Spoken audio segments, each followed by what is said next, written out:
ስለዚህ ንፍክር አይለመድና ንሕና ዝለመድናዮ ናይ ማንም ባሪያ ይኮነን ኢልና ባዕልና ምኽባርን ባርነት ምውጋዕ ስለዚህ ሰራዊት ተልዩ ጦርነት ደሊኹም መሰልኩም ተሓቲትኩም ጦርነት ደሊኹም ላዕላዊነት ናይ ከበርተይልኩም ጦርነት ደሊኹም ጀኖሳይድ ፈጸመይ ተሓተተይልኩም ጦርነት ደሊኹም ህዝቢ ትግራይ ሕውየት ይፈጸም ተይልኩም ጦርነት ደሊኹም ህዝቢ ትግራይ መሰሉ ይከበር እንተይልኩም ጦርነት ደሊኹም እዚ ዝም ፖለቲከኛታት የመጽኡና ከምዚ መሰለ ፖለቲካ አበይ ይብጽሕ ከምዚ መሰለ ፖለቲከኛ አበይ ይወስድ ናባርነት ሒዝካ ዝኸይድ ዓዲ ዝሸይጥ እሕልፊ ይዝበካ ስለዚህ ሰራዊት ትግራይ ናይ ባዕሉ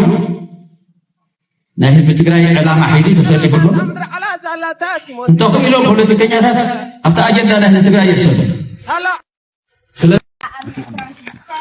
ኳር ሰለስተ ካብ ዕለት 30 ወርሒ 9 ጀሚሩ ክሳብ ዕለት 13 ወርሒ 12 ኣብ ዘካየድና ስልጠናታት መሰረት ብምብጋስ ነዚ ዝስዕብ በዓል 11 ነጥብታት ዝሓዘ መግለፂ ቅዋም ኣውፂና ኣለና። ቁጥሪ 1 ንሕና ማእኸሎትን ተሓተወትን ኣማራጭ ኣርሚ 26 ኳር ሰለስተ ተልእኾና ንምዕዋት ልኡኽ መንግስትን ህዝብን ንምፍፃም ዘኽእሉና ዝወሰድናዮም ስልጠናታት ተጠቒምና ፖለቲካውን ወታደራውን ቁማናና ኣስተኻኺልና ድልዱል ሓድነት ፈጢርናን ልኡኽተና ብኣግባቡ ክንፍፅም ቃል ንኣቱ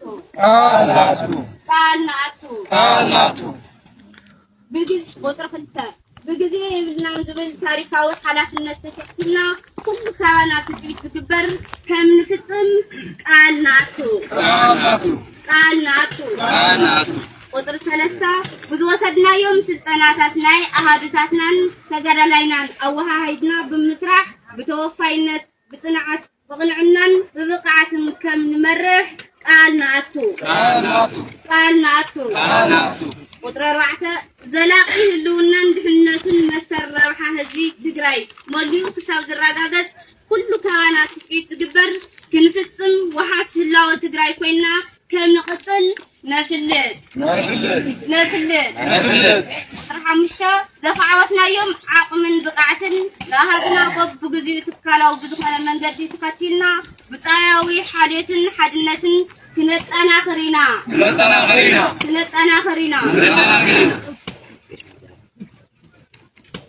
وطر شدشا بتكالاونات زمرح بتقادلن زواو بننغن أمنات زواننا دسبلين أبو سنة مقارن زتلاوس بهزي إن أمن تواوي بهلي هزونا عطعتنا هزونا كم زدوليو بطلعتنا دما تفرحتي وكينا كنركب إينا وطري شوعتا كلهم دليتاتنا بهاقتاتنا تقراي سلازكونو نهلاو تقارون تقراين نموحة سلامن دحنة عبدنا نمحلاو أسئمنا كم نتقالس قالنا أتو وطري شومنتا قالين حضرن سواعتنا أليمهم أنتصار هلاو تقراي تقوزو ولا أكلات كابد حدو وطره هدي قعدهم كملاسو انت حبرنا نزي زي تقولوا انت خوينا ممكن قلت لنا حدنتنا نات انا خيرنا كنمكتو منا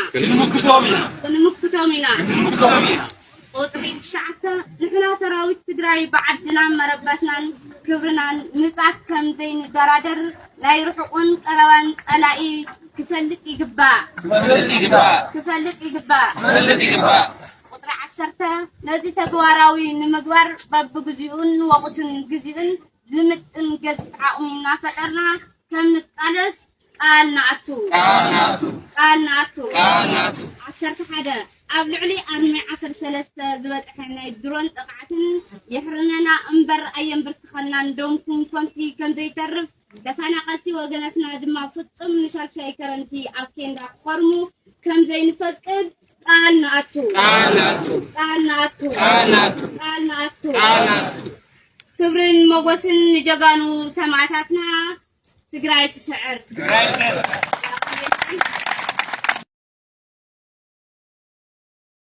تمالي قبل علي سراوي تقرأي أرمي 26 كمون ناي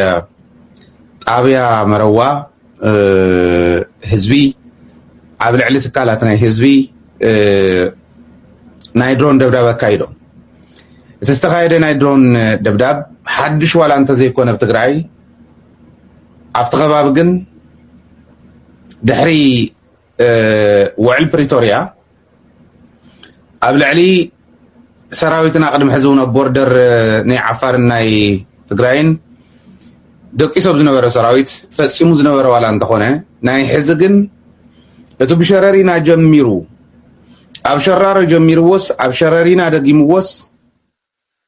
تسحيبي اتون جدف سلامي يزدل زبل زل سراويت تقراي منغس تقراي تسحيبو سلازي اتولو بستفل علي من قدي قوتيتنا وكينات نمئتاو زقبرو زلو من قصقاسي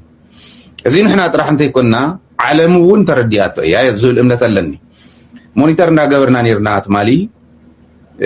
سكاف حزون دارغا نا ستوديو سقعزاتلو مونيتر نا غبرنا نيرنا انترناشنال كونتكست دلوون صحفات انترناشنال كوميونيتي تارجتس غبرو صحفات نتصحفو حديرو معلمي قبل علي تقراي زقبرو زلو ጫፍጫፍ መስዋዕትነት ተኸፈለ ብዘይ ግድስ ማልውን ከም ዝገለጽናዮ ኣብ መሬት ትግራይ እንተ ዓሊቡ እቲ ቁምቡላ ህዝቢ ትግራይ መስዋዕትነት ንኽኸፍል ህዝቢ ትግራይ ከምቲ ዝሓለምዎ መጀመርያ ካብ ምድረ ገጽ ናይ ምጥፋእ ስትራቴጂ ሒዞም ዝመጽዎ ጸላእቲ ምዃኖም ሕዚ እውን እቲ ክፈልጥ ዝግብኦ እንዳፈለጠ ንኽዘልቕ ክንገብር ክንክእል ኣለና ዝብል እምነት ዘለኒ ንምንታይ መካይዶሞ ሕዝቡን ከም ትሪእዎ ዘለኹም ተወሳኺ ናይ ድሮን ምንቅስቓስ ኣብ ትግራይ ኣሎ ከመይ ዝበለ ናይ ድሮን ምንቅስቓስ ኣበየናይ ከባቢ እዩ ዘሎ ዝብል ክሕብረኩም እዩ ግን እስክታ ናይ ትማል ንርአያ እስካዕ ሕጂ ዝወፀ ዝርዝር የለን